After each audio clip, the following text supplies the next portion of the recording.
The defiant arrival. The Grand Conclave Chamber of the Galactic Council hadn't experienced such silence in over 300 cycles. Not when the Archelian Plague decimated 17 worlds. Not even when the Kellanari attempted to collapse the galactic core. Today was different. Today, the silence wasn't born of horror or disbelief. It was anticipation, thick and electric, like the moment before lightning strikes. Every representative from the 37 recognized spacefaring species sat frozen, their attention fixed on the massive entry doors. They were about to meet humans for the first time. The humans were late, deliberately late. Behind them, war still raged, planets burned, ships fell. The Vorax Dominion, the most feared military force in the known galaxy, was being pushed back system by system. But humanity hadn't come to surrender. They hadn't come begging for aid or offering apologies for their defiance. They were coming to make a statement.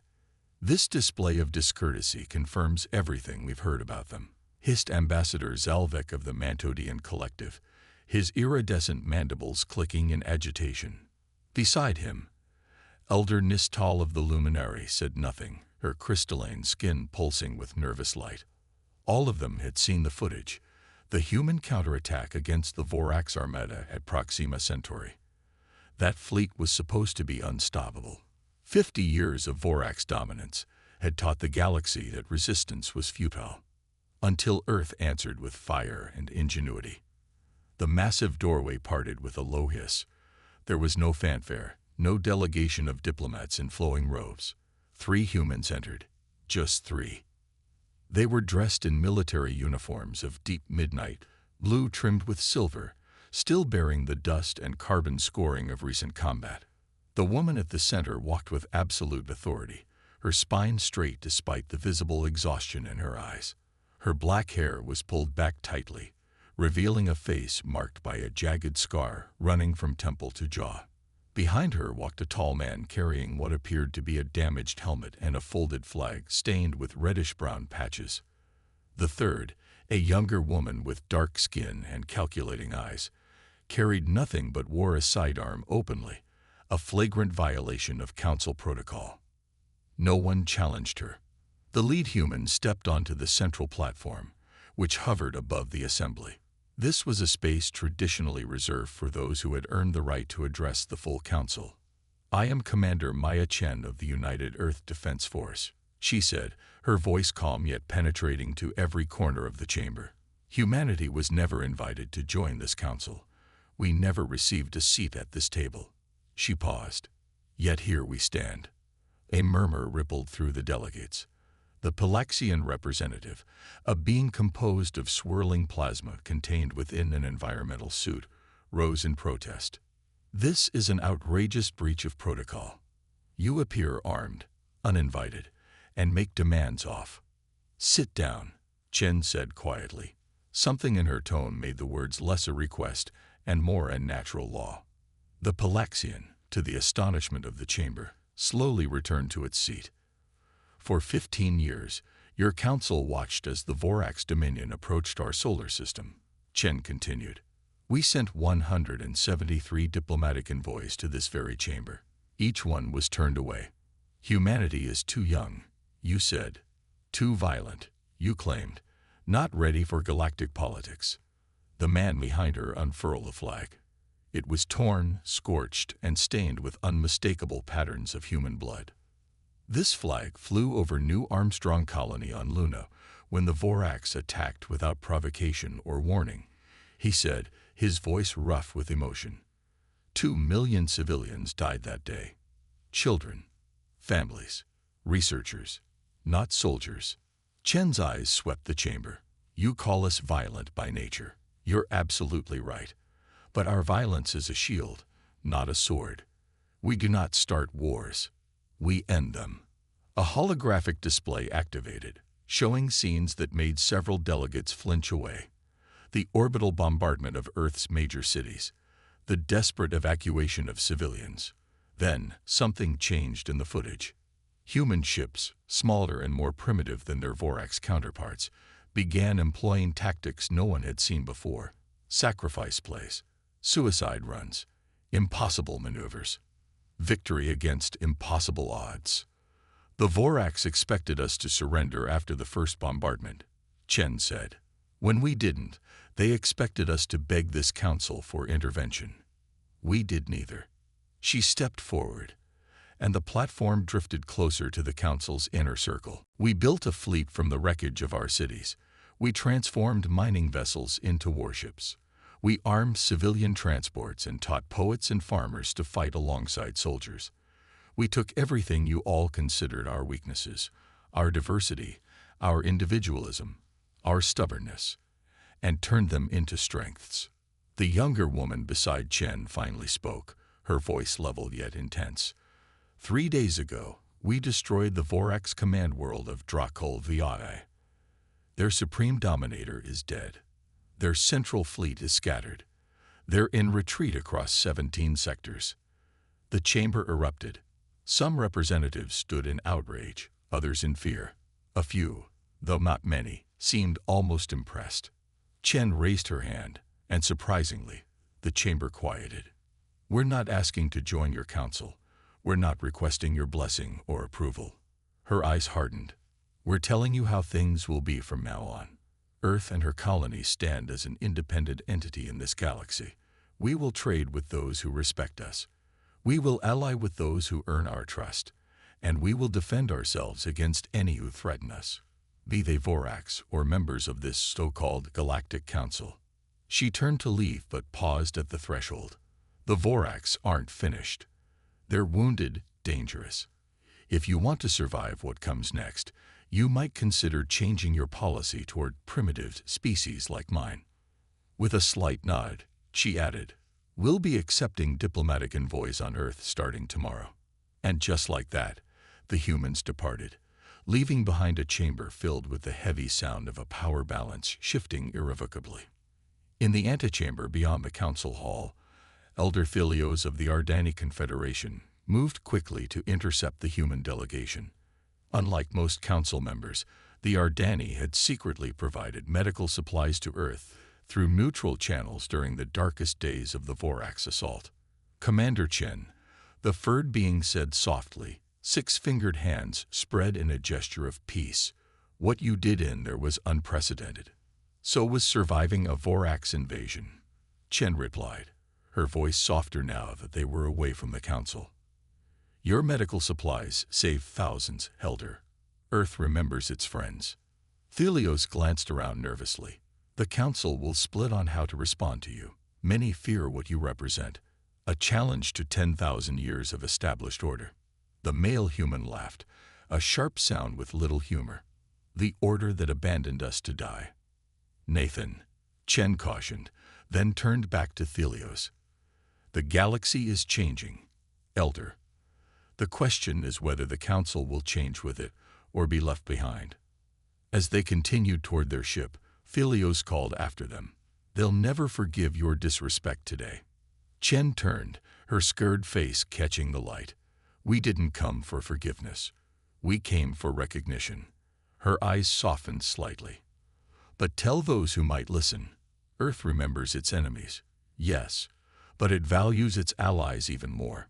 As the human ship departed the council station, representatives from a dozen worlds gathered in secret chambers, their discussions urgent and frightened. The Vorax had been the galaxy's boogeyman for half a century, and now a species that hadn't even achieved faster-than-light travel 20 years ago had brought them to their knees. What would humanity do next? And more importantly, whose side should they be on when they did it? Meanwhile, in the human vessel, Commander Chen stared out at the stars, her reflection ghostly in the viewport. Will it work?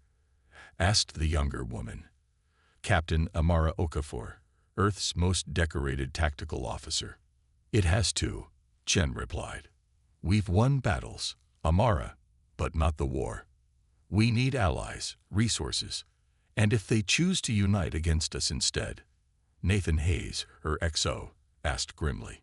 Chen's hand unconsciously rose to the scar on her face, a gift from the first Vorax she'd ever killed with her bare hands during the lunar defense. Then we remind them why the Vorax are running.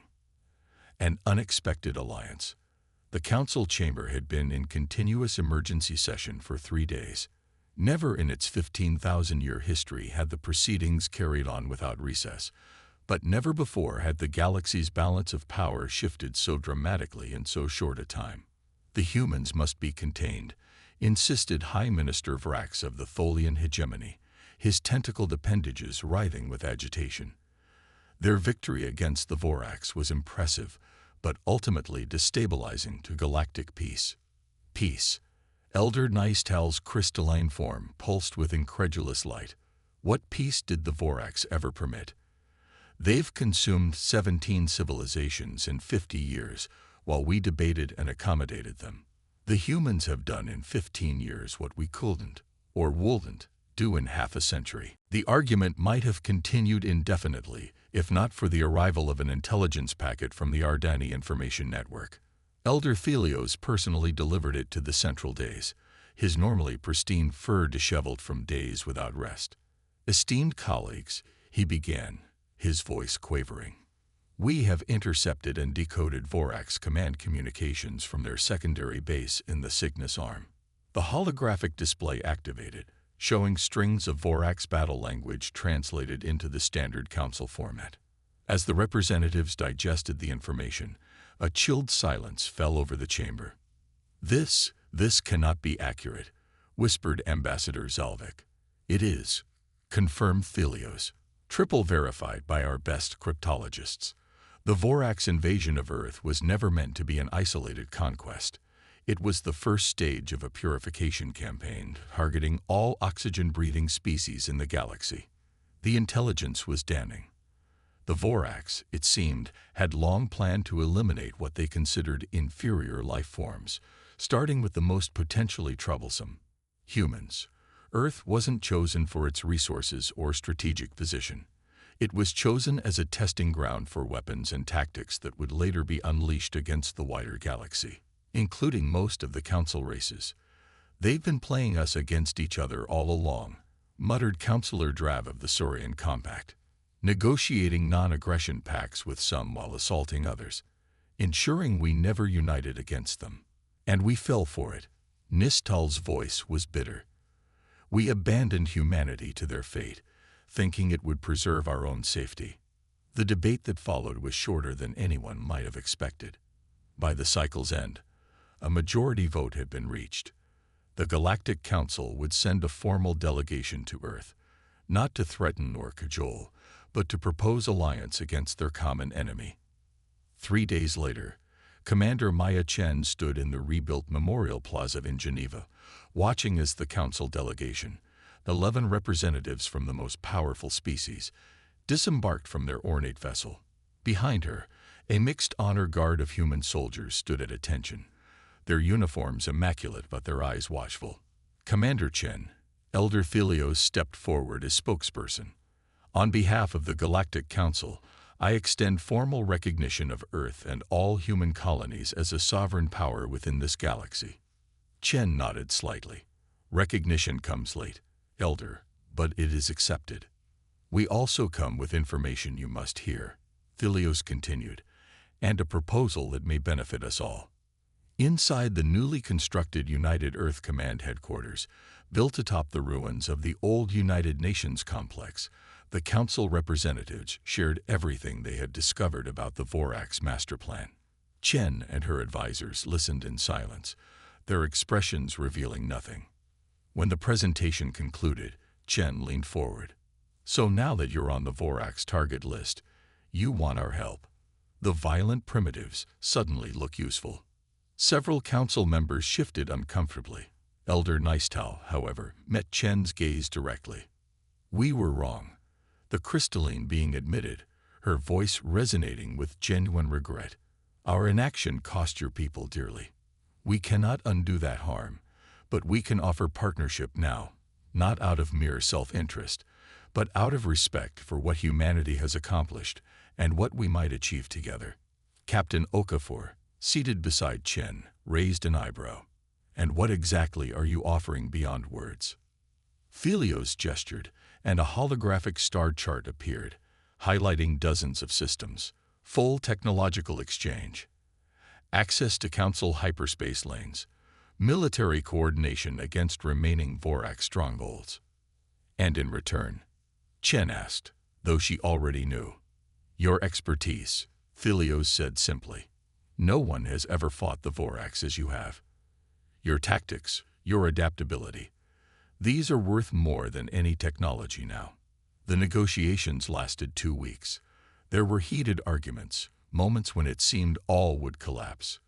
But eventually, the Earth Council Concordat was signed. Not a surrender of sovereignty, but a military and technological alliance against a common threat. Within a month, joint fleets began assembling at strategic points throughout the galaxy. Human officers found themselves serving alongside beings they had only just learned existed, teaching combat techniques that defied conventional Council military doctrine. The first test of this uneasy alliance came at the Vorax fortress world of Magellan's Reach, a heavily fortified system that guarded the approach to their remaining production facilities. The combined fleet, Council ships with human tactical advisors embedded in their command structures, prepared for a frontal assault. At least, that's what the Vorax were meant to believe. Divergent elements in position, reported Captain Okafor from the bridge of the UES Defiance. Council vessels are performing admirably. Commander Chen nodded, watching as the massive, elegant ships of their new allies engaged the Vorax outer defenses in a conventional battle. Exactly what the enemy expected. And our special package? She asked.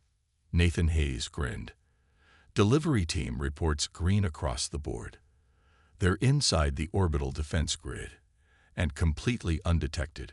While the Council fleet occupied the Vorax defenders, 5 small human vessels, retrofitted stealth craft, barely larger than shuttles, had slipped through gaps in the enemy sensor network. Each carried a payload designed by human engineers working with Ardeni material scientists. Quantum tunneling bombs capable of bypassing all known Vorax shielding technology. All teams signal ready, Hayes reported, his expression growing serious. Though Gamma Team reports they'll need to manually place their charges, automated deployment failed. Chen frowned. That's a suicide mission. The radiation levels inside the Vorax power core. They know, Commander, Hayes said quietly. It was Lieutenant Santos' decision. His whole family was on Luna when it fell. Chen closed her eyes briefly. Understood. Give the execute order. Across the battlefield, the careful choreography of warfare played out. The Council fleet pressed their attack, drawing more and more Vorax ships into the engagement. Meanwhile, deep within the fortress system, 5 small teams of humans placed their experimental weapons at crucial infrastructure nodes. When the detonations came, they were simultaneously beautiful and horrifying. The quantum tunneling effect created cascading failures in all major Vorax systems. Defense platforms collapsed in on themselves. Warships suddenly found their power cores destabilizing. Command centers went dark. The fortress world of Magellan's Reach, impregnable for 40 years, fell in less than 6 hours. But victory came at a cost. 3 of the 5 human insertion teams never returned, including Gamma Team and Lieutenant Santos. In the aftermath, as Council and human forces secured the system, Commander Chen stood in the observation deck of the Defiance, staring out at the stars. Behind her, the door hissed open as Elder Nistal entered. Her crystalline form dimmed in what Chen had learned was a gesture of respect and mourning. Your people's sacrifice will be remembered, the luminary said softly. The Council has voted unanimously to establish a memorial at the Galactic Center. Chen didn't turn. Memorials don't bring back the dead elder. No, Nistal agreed, moving to stand beside her, but they remind the living why they fight. After a pause, she added, the Vorax are calling for peace talks. Now Chen did turn, her scared face incredulous. Peace. After everything they've done. They fear extinction now, Nistal explained.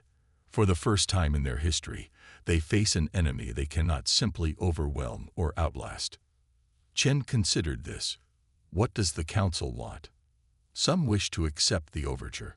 Others demand total victory. Nystel's crystalline surface rippled. But many believe the decision should be humanity's. You have suffered most at their hands. Chen looked back to the stars, to the distant pinpricks of light where human colonies were only just beginning to rebuild from devastation. We'll hear their terms, she said finally, but from a position of strength, not desperation. Her eyes hardened. And we will never forget what they've done, nor what the Council didn't do when we needed them. Nystel nodded solemnly. That is fair, but know this, Commander Chen. While we cannot change our past failures, many of us have learned from them. Humanity has earned not just our respect, but our admiration. As the luminary departed, Chen remained at the viewport, watching as human and alien ships moved in coordinated patterns through the captured system. 15 years ago, humanity had stood alone against annihilation. Now they stood as equals among the stars, not because they had been welcomed, but because they had refused to be ignored. The galaxy was changing, and humanity, scared but unbroken, would help shape what it became next, whether the old powers were ready for that change or not. In Geneva, the Earth Restoration Project continued.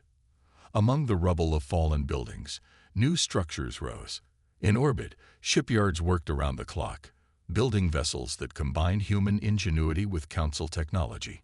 And in classrooms across what remained of human territory, children learned not just the history of Earth, but of 1,000 worlds beyond the solar system. Humanity had arrived on the galactic stage in the shadow of war. But perhaps, just perhaps, they might help build something better than what had come before, even if they had to drag the rest of the galaxy into that future with them.